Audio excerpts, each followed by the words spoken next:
Сәлем достар, бүгін өте дәмді, ерекше баклажанның сезонында баклажаннан дайындалатын салат істейміз. Видеоны соңына дейін көріңіздер.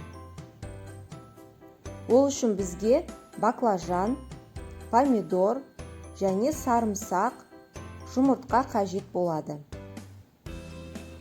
Баклажанды жуып, ұзынша етіп тураймыз. Видеода көрсетілгендей.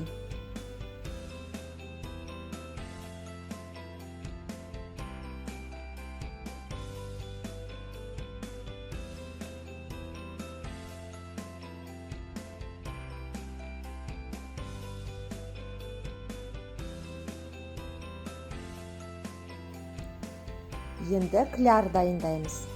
3 жұмыртқаға жарты шай қасық тұз қосамыз, араластырамыз. 80 грамм шамасында ұн қосамыз, араластырамыз. Видеода көрсетілгендей қою қамыр болады. Енді туралған баклажанға клярды қосып, жақсылап араластырамыз. Майымызды қыздырамыз. Баклажандарды салып, сап-сары болғанша қуырып аламыз. Сырты қытырлап піседі, хрустящий болады.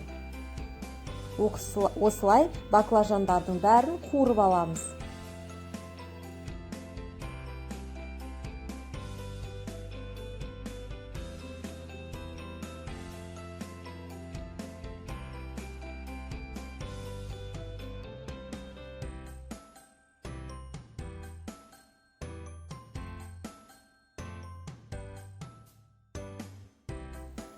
Қуырылған баклажандарға сарымсақ қосамыз, теркадан өткізіп. Қызанақтарды ұзынша етіп тураймыз, видеода көрсетілгендей. Баклажанға қосамыз. Енді татымына қарай тұз қосамыз. Қара бұрыш қосамыз. Жақсылап араластырамыз. Бетін жауып, холодильникке 1-2 сағатқа қоямыз.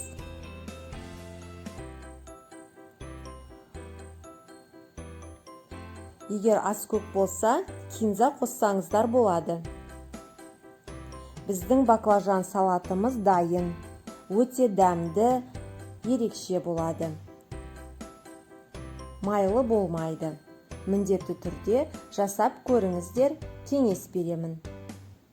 Отбасыларыңызға, қонақтарыңызға ұнайды.